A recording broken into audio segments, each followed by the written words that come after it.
Bylo to 13 dní, kdy bylo lidstvo na pokraji atomové války. Podle zúčastněných stačilo opravdu jen málo. Jeden zkrat, jedno nervové selhání a rázem se svět mohl ocitnout v katastrofě se stovkami milionů mrtvých a nedozírnými následky.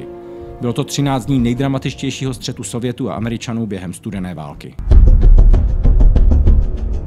Pojďme tedy na začátek. Je 16. října 1962. Americký prezident John Kennedy nevěřícně zírá na špionážní fotky pořízené letadlem U-2 20 km nad Kubou. Vidí rozestavěná mohutná odpalovací sila, vidí desítky jaderných raket. Američané už nějakou dobu sledovali sovětské konvoje, které mířily k břehům Castrovy revoluční Kuby, ale až dosud nedokázali rozluštit, o co se jedná. 40 000 sovětských vojáků kvůli utajení celou cestu strávilo v podpalubí a i na kubánských základnách se maskovali podivnými nevojenskými stejnokroji. Teď to však Kennedy vidí černé na bílém. Rakety by vymazaly z mapy celý jihovýchod Spojených států, včetně jeho sídla ve Washingtonu, a druhý den nové snímky odhalí, že se chystají i rakety delšího doletu, které by ohrozily celé Spojené státy a kus Kanady.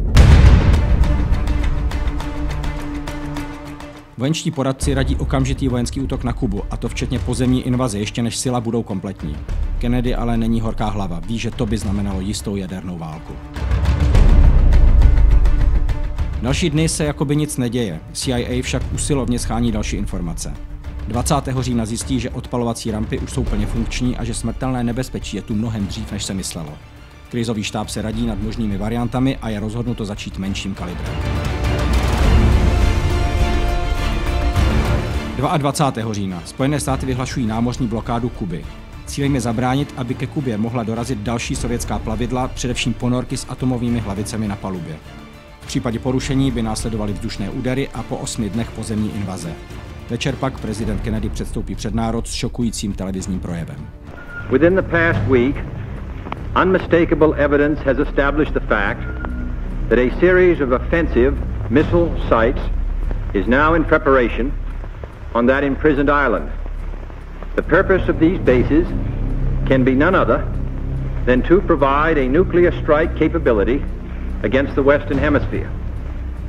It shall be the policy of this nation to regard any nuclear missile launched from Cuba against any nation in the Western Hemisphere as an attack by the Soviet Union on the United States, requiring a full retaliatory response upon the Soviet Union. Nikdo dosud nic netušil a tak okamžitě vypukne panika. Američané předělávají sklepy na protiatomové kryty a berou útokem prodejny potravin. Na Kubě je vyhlášena mobilizace, všechna děla teď míří k USA. O den později mobilizaci vyhlašují i všechny státy sovětského bloku, včetně československé armády. Kdyby byla válka, mají naše jednotky útočit proti silám NATO přes německé území až k francouzskému Dijonu, kde se počítalo, že budou zcela zničeny a jejich úkoly převezme záložní sovětská armáda. V Americe se mezi tím chystají ukázat mlčícím Sovětům i nechápajícímu světu nespochybnitelné důkazy. Nad Kubu vysílají speciální stíhačku, která má za úkol vyfotit základny z výšky pouhých 100 metrů. Na to, aby nebyla sestřelena, musí udržovat nadzvukovou rychlost a tudíž na fotografování má jen 2 až 3 sekundy. Podaří se. Fotky jsou technicky skvělé a jsou na nich vidět všechny detaily. 25. října se zástupci Ameriky a Sovětského svazu poprvé střetnou na půdě OSN. A Sověti stále mlží. Do you, Ambassador Zorin, deny that the USSR has placed and is placing medium and intermediate range missiles and sites in Cuba? Yes or no?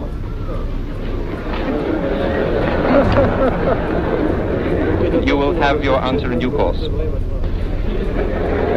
I'm prepared to wait for my answer until hell freezes over, if that's your decision.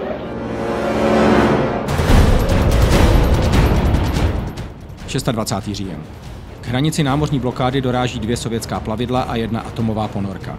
Napětí vrcholí. Jestli se pokusí projet, válka bude nevyhnutelná. Americe piloti nasedají do bombardérů B-52, které jsou vybaveny atomovými bombami a mají rozkaz do 15 minut vystartovat nad Sovětský svaz.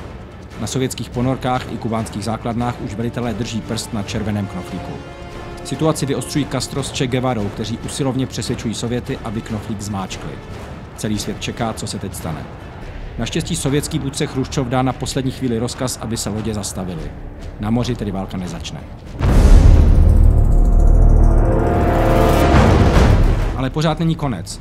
27. října ráno totiž na vlastní pěst jeden ze sovětských velitelů sestřelí americký špionážní letoun U-2, jehož pilot v troskách zemře. Americká armáda chce pomstu a napětí je rázem ještě větší. Prezident Kennedy vyhlašuje 48hodinové ultimátum. Odstraňte rakety, nebo je odstraníme my. Sověti začínají hledat diplomatické řešení. Klíčové setkání se odehraje v 8 večer mezi Kennedyho bratrem Robertem, který byl tehdy ministrem spravedlnosti, a sovětským velvyslancem Dobryninem. Setkání trvá 60 minut, ale je to hodina, která pomůže krizi vyřešit. Dobrynin tady poprvé navrhne, že Sověti rakety stáhnou výměnou za slib neútočení na Kubu a stažení amerických raket z Turecka a Itálie. Američané souhlasí. 28. říjen. Sověti drží slib. Špionážní fotky ukazují, že na Kubě se demontuje. Nejhorší krize v dějinách studené války po 13 dnech pomalu končí. Naštěstí, chce se říct. Naštěstí si ti nejdůležitější muži na poslední chvíli uvědomili, že rozhodnutí zmáčknout červený knoflík by pravděpodobně bylo jejich posledním. Protože, jak přece už říkal Albert Einstein, nevím, jakými prostředky bude vedena 3. světová válka, ale vím, že 4. bude vedena oštěpy, klacky a kameny.